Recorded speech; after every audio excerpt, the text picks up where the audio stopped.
Hello, folks. We're down the line once again from Boston tonight with political author, analyst, and historian Dr. James D. Boys. I'm Michael L. Roberts. This is the American Chronicle.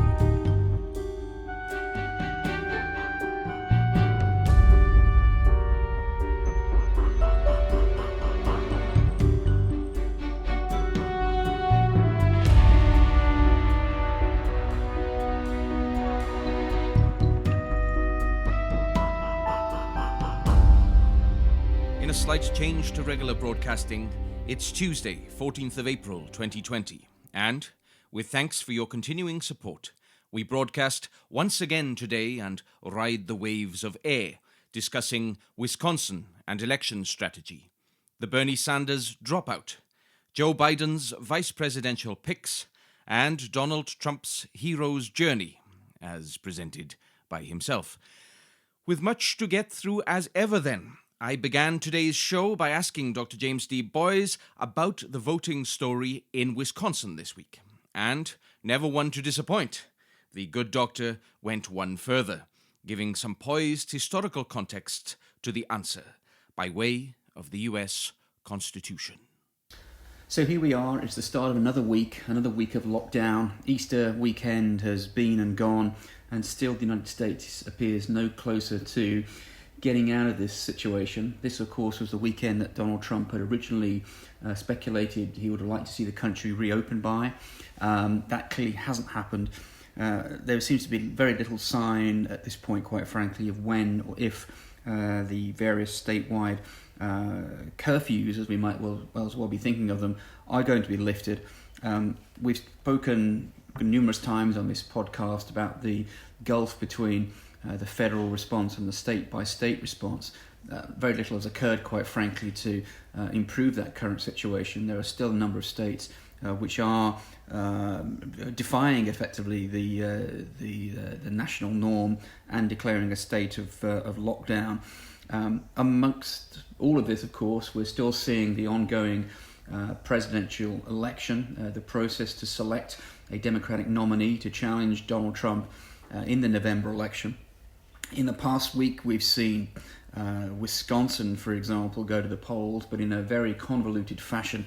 The Democrat governor of Wisconsin had indeed tried to halt the polling because of fears for public safety. That was challenged immediately by the state legislature, which was controlled by the Republican Party. Initially, it looked as though the governor was going to prevail. Then it got appealed all the way to the Supreme Court, who, in a hardly unsurprising decision, ruled with the Republican majority that indeed the poll could go ahead.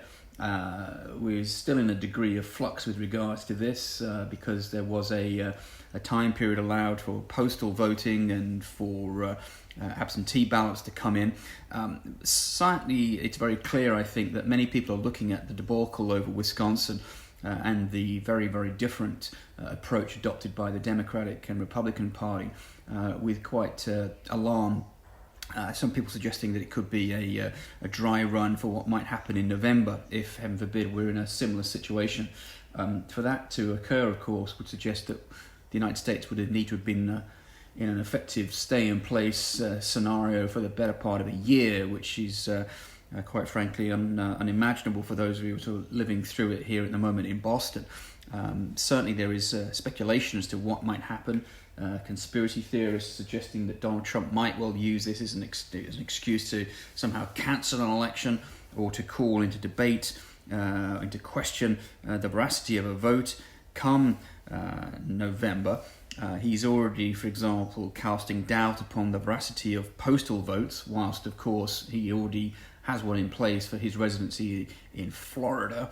Some of you might recall that 4 years ago, when he was asked at one of the debates about whether he would accept the result of the presidential election if he were to lose, he would sort of say, well, wait and see, and I'll make my decision at the time. So this is someone who's already got a track record of playing fast and loose with accepted norms of American democracy. I thought it might help to have a look at what the Constitution says. As I always used to tell my students, if you really want to get a grasp of what's going on in American politics, the best place to start is the Constitution itself. The presidential terms of office actually changed. Originally, the president used to take office in March. In 1933, the Constitution was ratified to change that, so that a president's term of office now begins on the 20th of January, as I'm sure many of you know. The speculation, of course, therefore, is what would transpire if indeed Donald Trump somehow sought to cancel the presidential election in November. There's actually wording for this, and I shall read it to you. This is from the 20th Amendment to the Constitution. It says as follows. If at the time fixed for the beginning of the term of the president shall have died, the vice president-elect shall become president. If a president shall not have been chosen before the time fixed for the beginning of the term, or if the president-elect shall have failed to qualify, then the vice president-elect shall act as president until a president shall have been qualified. And the Congress may by law provide for the case wherein neither a president-elect nor a vice president-elect shall have qualified, declaring who shall then act as president, or in the manner in which one who is to act shall be selected, and such person shall act accordingly until a president or vice president shall have qualified. So what that means, it would appear, is that it would be up to Congress to decide who would be president, on the basis that neither Mike Pence nor Donald Trump would have become president, quite frankly, if their term in office had expired, which it certainly would appear to have done. If the election is not held, his term of office will expire on January 20th. It does therefore need to enter into every speculation, therefore, as to how on earth Congress would act in this unique set of circumstances. And I remind everybody that as of today, the Democrats control the House of Representatives and the Senate is controlled by the Republicans. Of course, we move into even more uncharted territory when I tell you that the new Congress, i.e. the Senate and the House, will take its seats on the third day of January. So we could well end up in a bizarre situation whereby perhaps, and I am speculating here, the presidential election at national level is suspended by President Trump. That there still might well be elections to the House and the Senate, which could, for all intents and purposes, and I am speculating, lead to a Democratic control of both the House and the Senate. Those Democratic majorities would take their seat on the third day of January next year, and in the absence of a presidential election, once Donald Trump's term expires at noon on January 20th, they could very well decide who the new president will be. It's quite remarkable. Indeed. Quick thoughts by way of a follow-up on one of last week's questions now. The Trump-Biden call that was on the cards did in fact take place. What, if anything, happened of note therein? Of some note is the fact that Donald Trump and Joe Biden spoke this week with regards to the coronavirus, and the only news appears to be a total lack of news, quite frankly, coming out of that. It certainly, of course, was not a face-to-face meeting, which you wouldn't expect at this time, quite frankly. Neither should anybody expect, I don't think, President Trump to turn around and suggest that his thinking upon this has been totally changed and that he's gone through a total 180 because of any input from Vice President Biden. That would not be politically astute or viable for him to do so. Neither do I think anybody should necessarily expect any particular original thinking from Joe Biden, whose career to date certainly seems to suggest that that really would be quite a miraculous occurrence. So I think that what you're seeing, quite frankly, is just a continuation of politics as normal. It is surprising that the phone call took place at all, quite frankly, but clearly it was an opportunity for the two men to demonstrate some degree of national unity in this time of national crisis, even if such unity is going to be relatively short-lived in what is, I think, going to be a very, very strange election cycle as we move forward. Turning to the Democratic campaign now, this week has, of course, seen a substantive shift in the race to become the Democratic Party candidate.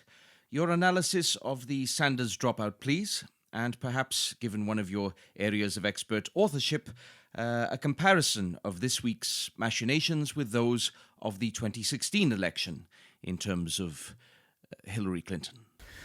So perhaps the most important news, even if it's been relatively overlooked because of the virus situation here in the United States, to have occurred this week, is the decision, finally, by Bernie Sanders to suspend his campaign for the presidency.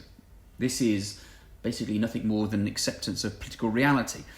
Bernie Sanders' campaign this year really has failed to take off in a manner which he, and I'm sure many of his supporters, had anticipated. I think that after the results from the Democratic primaries some 4 years ago, when he, of course, came second in a two-person race to Hillary Clinton, he and his supporters felt that he was the anointed one, that it was now his turn. Well, history and the voters have decided otherwise, quite frankly. Joe Biden has clearly emerged as the unity candidate for the Democratic Party, and it's interesting to see what has happened within the party this year as opposed to either last year for the Democrats or indeed for the Republicans. If you may remember the Republican primary season some 4 years ago, when everybody was terrified that Donald Trump might well emerge as a candidate, everybody kept assuming it couldn't happen. Nobody dropped out of the race to try and coalesce around a single unity candidate, such as, for example, Jeb Bush. And as a result, Donald Trump kind of came through the masses to win on a constant figure of about 35 or so percent, very clearly, therefore, suggesting that the majority of the Republican voters were opposed. But as long as the egos of his opponents refused to bow out, then that all but guaranteed him victory. I think that the Democrats have attempted to learn from that this time round, very mindful of Bernie Sanders becoming the Donald Trump figure for the Democratic Party. And you saw about a month or so ago all the major leading candidates after Super Tuesday bowing out and throwing their weight behind Joe Biden in a very deliberate effort to block Bernie Sanders. And you saw this borne out in the primary season that continued from that point onwards. What is telling, I think, is the extent to which Biden has recognised that he needs to do what perhaps Hillary Clinton failed to do last time round. I remind everybody that Bernie Sanders did not drop out until the last minute, quite frankly, and chased Hillary Clinton all the way to the convention, only very late in the day, throwing his weight somewhat tepidly, I think, behind Hillary Clinton, and ensuring that even at the convention, Hillary Clinton was heckled by Bernie Sanders' supporters. Joe Biden, I think, realizes that that needs to be addressed, and that he needs to reach out to Bernie Sanders' supporters if he wants to avoid the fate which befell Hillary Clinton. I remind everybody that Hillary's defeat can be put down to many elements, quite frankly, but not least of which is the fact that there was a 5 million decline in Democratic turnout from the years before that. There was no great surge in Republican support. There was simply a dip by 5 million for the Democratic Party.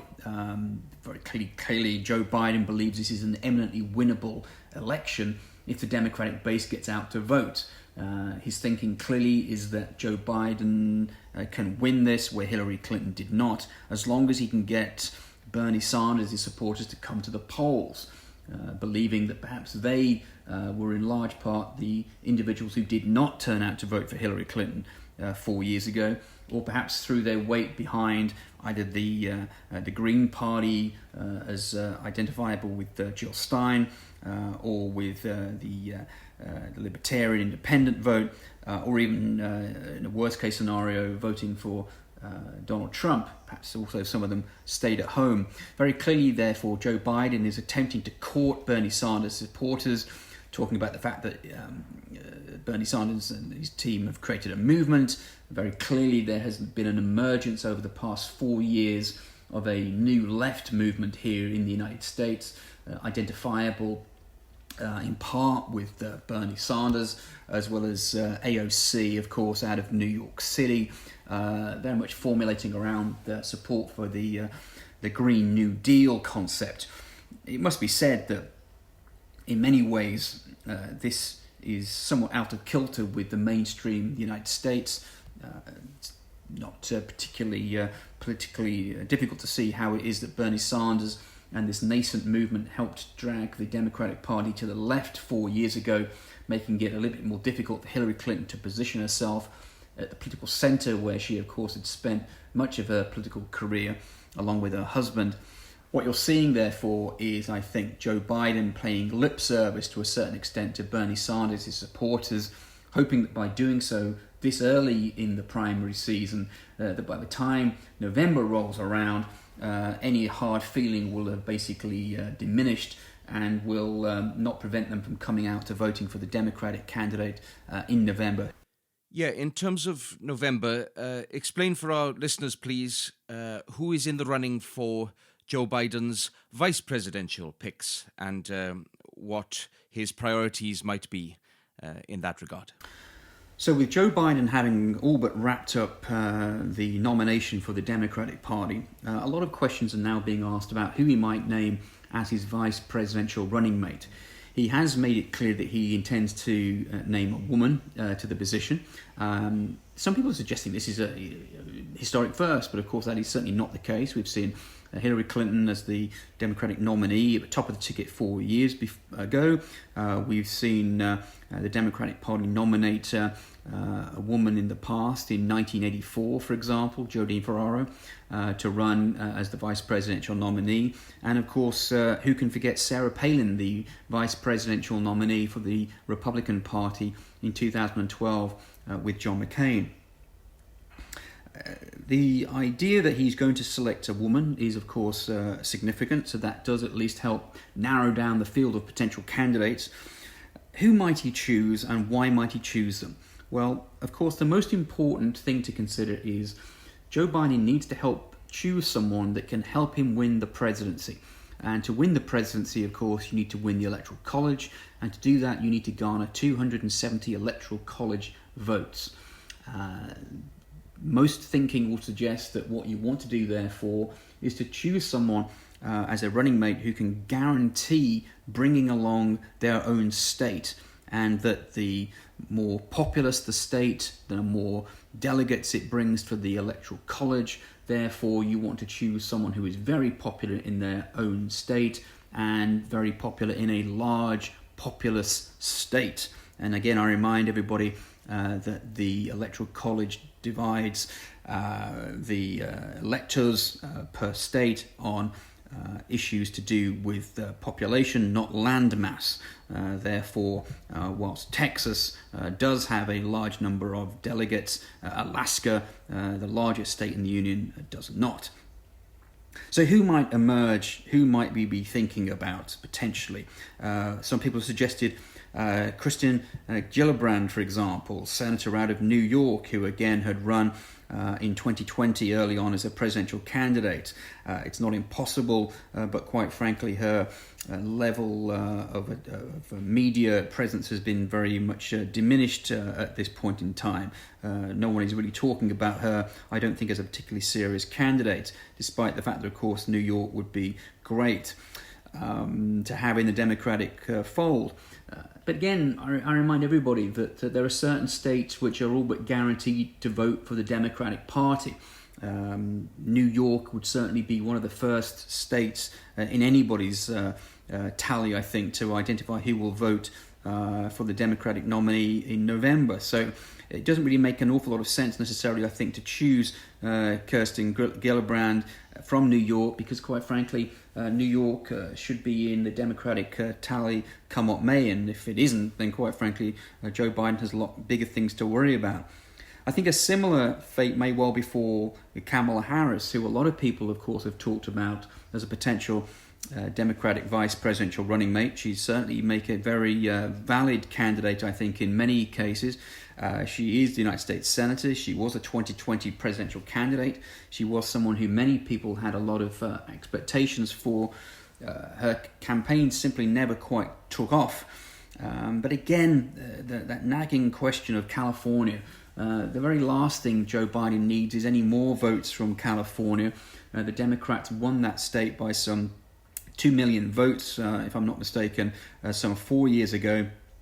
And indeed, what they desperately need to do is to spread some of those votes over the neighbouring states. So I don't see that necessarily bringing Kamala Harris really contributes an awful lot to Joe Biden's ground game. Someone else who's been touted, of course, is Amy Klobuchar, the senator from Minnesota. She, I think, might well be someone who is a very serious possibility.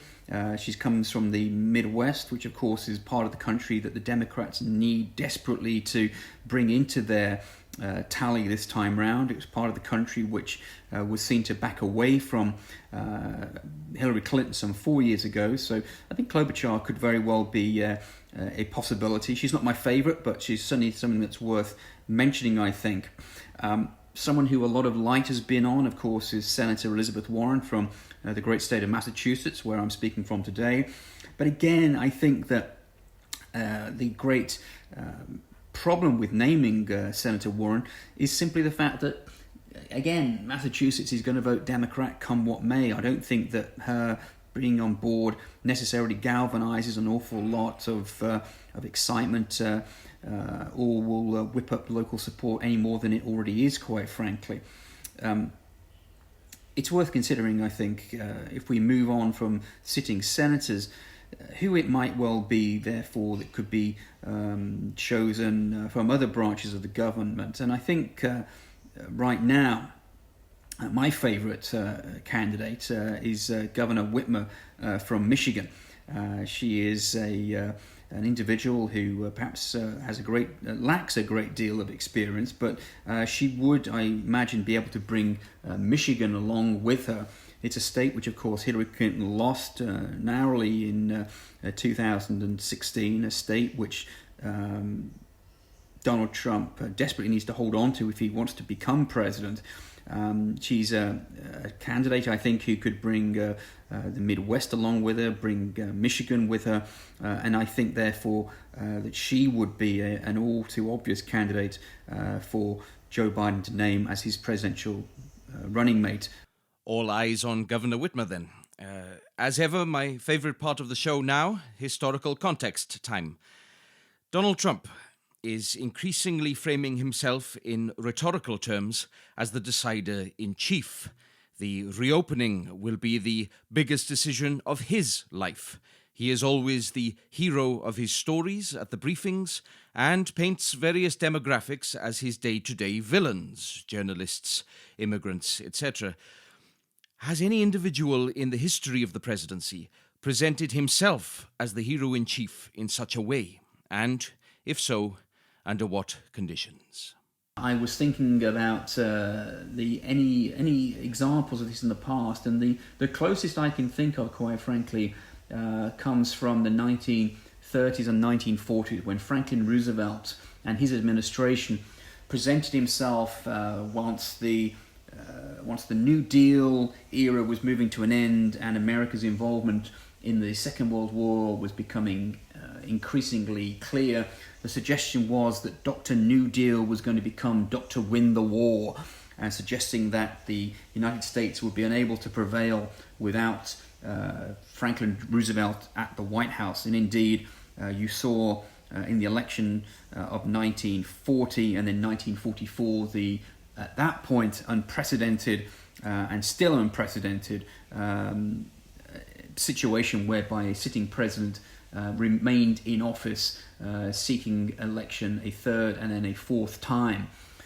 So unprecedented was this that the Constitution was changed subsequently to prevent it from happening again. When FDR did it, there was technically nothing to prevent him from doing so. Only precedent had stood in his way. What Donald Trump is going to do come November, quite frankly, is anybody's guess. At this point, of course, he is required to run for re-election in the November election. There is no example from American history of a presidential election being not held. Even during the Civil War, the election was held. During the Spanish flu epidemic, we saw elections being held. During war, we have seen elections be held. So there really is no historical evidence for Donald Trump to look back to in his attempt to undermine American democracy come November. But I'm sure his opponents would suggest that is certainly no impediment for Donald Trump should he seek to find one. So we are in uncertain times, and it is with that that I sign off this week from Boston, Massachusetts. Until next Monday then, this has been the American Chronicle, with music by Chris Warner. I'm Michael L. Roberts. Follow Dr. James D. Boys on the links below. Tune in Thursday to the Voicing the World's Late Night Noisecast. Good luck, and ever onward to you all.